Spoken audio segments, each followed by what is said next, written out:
Il y a quelque chose d'irrémédiable qui se passe ce jour-là et qu'il n'y a plus vraiment de retour en arrière. À partir du 13 avril, l'autorité de l'État est remise en cause et, entre guillemets, les milices prennent le pouvoir. J'ai écrit un livre qui s'appelle Beyrouth 13 avril 75 aux éditions Belfond et qui est une enquête à la première personne sur l'événement à l'origine de la guerre civile libanaise. Alors le 13 avril 75 à Beyrouth, il y a deux événements concomitants.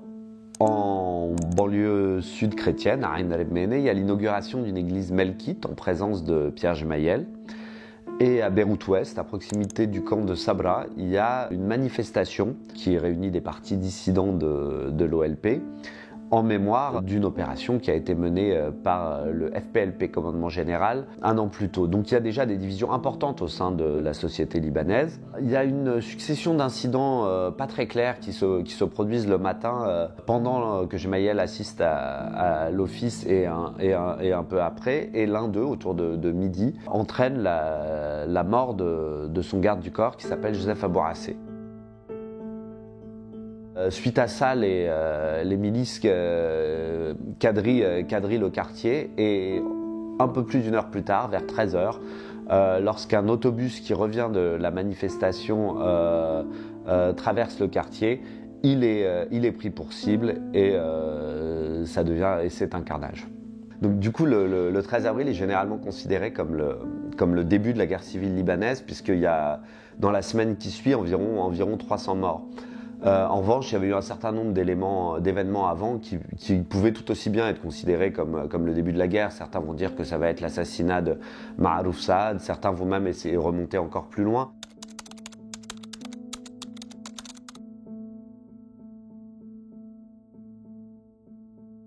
Mais cette date fait quand même consensus parce que, en effet, elle marque un avant et un après. Ce qui m'a troublé autour du 13 avril, c'est le fait que c'est à la fois l'événement, peut-être un des événements les plus connus du Liban, ou du moins de la guerre du Liban, et en même temps un événement assez mal connu, très peu documenté. Et moi j'ai commencé à me lancer dans cette enquête à l'occasion des 40 ans du début de la guerre civile libanaise, donc du coup il y a 10 ans. Et j'ai été très surpris de voir qu'à l'endroit où le bus avait été mitraillé, par exemple, il n'y avait même pas une plaque pour dire « ici a commencé la guerre civile libanaise » ou « ici sont morts les passagers de l'autobus ».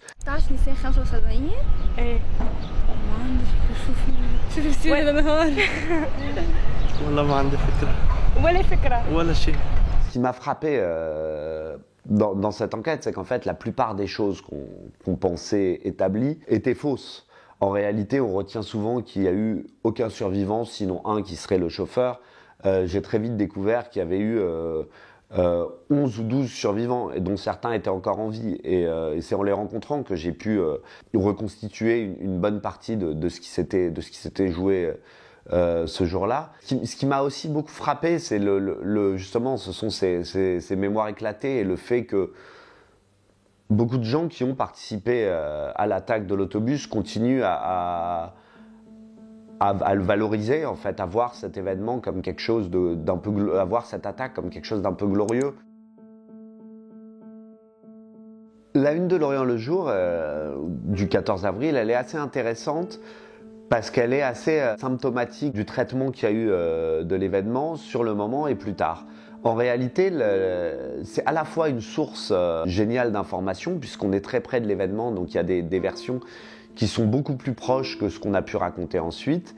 Et en même temps, c'est à ce moment-là que les principales versions de l'événement, contradictoires et tronquées de l'événement, vont être développées. C'est-à-dire que c'est dans l'édition du lendemain de L'Orient le jour qu'on a la version de Pierre Gemayel, une version un peu ambiguë puisqu'il dit qu'il était avec Camille Chamoun, ce qui n'était pas le cas, puisqu'il dit qu'il laisse entendre qu'il y aurait eu une attaque contre sa personne, sans l'affirmer d'ailleurs, ce qui n'est pas le cas, ce qui n'est pas le cas non plus.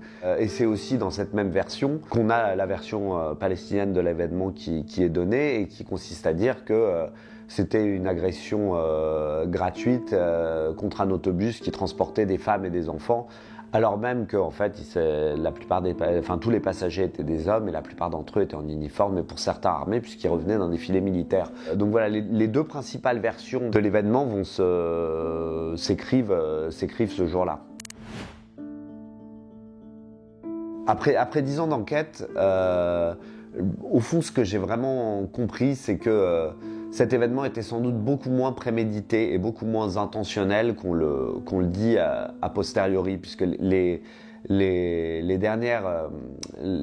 principales versions qu'on a, c'est des versions assez finalisantes et qui interprètent tout signe comme étant à dessein. Or, on réalise en enquêtant de très près sur cette affaire qu'il y a une grande part d'accidentel. Ceci étant dit, c'est important de rappeler qu'un accident n'arrive pas par hasard en fait, et que c'est aussi le produit d'une militarisation et d'une miliciarisation de la société libanaise depuis des années, et en parallèle d'un affaiblissement de l'État. Et donc cet événement, c'est le symptôme entre guillemets de tout ça, et quand bien même il est accidentel, il n'arrive pas tout à fait par hasard. Je ne sais pas si ça veut dire grand-chose un nouveau 13 avril. C'est une expression qu'on emploie souvent à chaque événement et qui traduit plus d'ailleurs la peur d'un nouvel éclatement que la réalité d'un risque.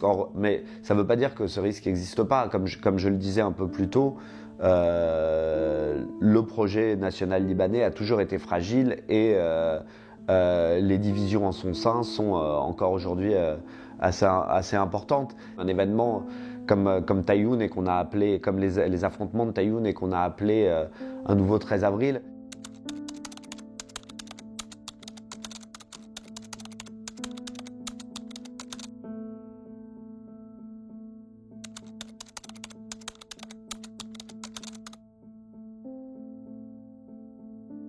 Je ne sais pas si c'était en réalité un nouveau 13 avril, mais ça pouvait ressembler à beaucoup d'événements qui ont précédé le 13 avril. Après, voilà, j'irai pas jouer les Madame Irma à imaginer ce que ce pourrait être un nouveau 13 avril. Ce qui est plus intéressant à mon sens, c'est d'arriver à réfléchir à comment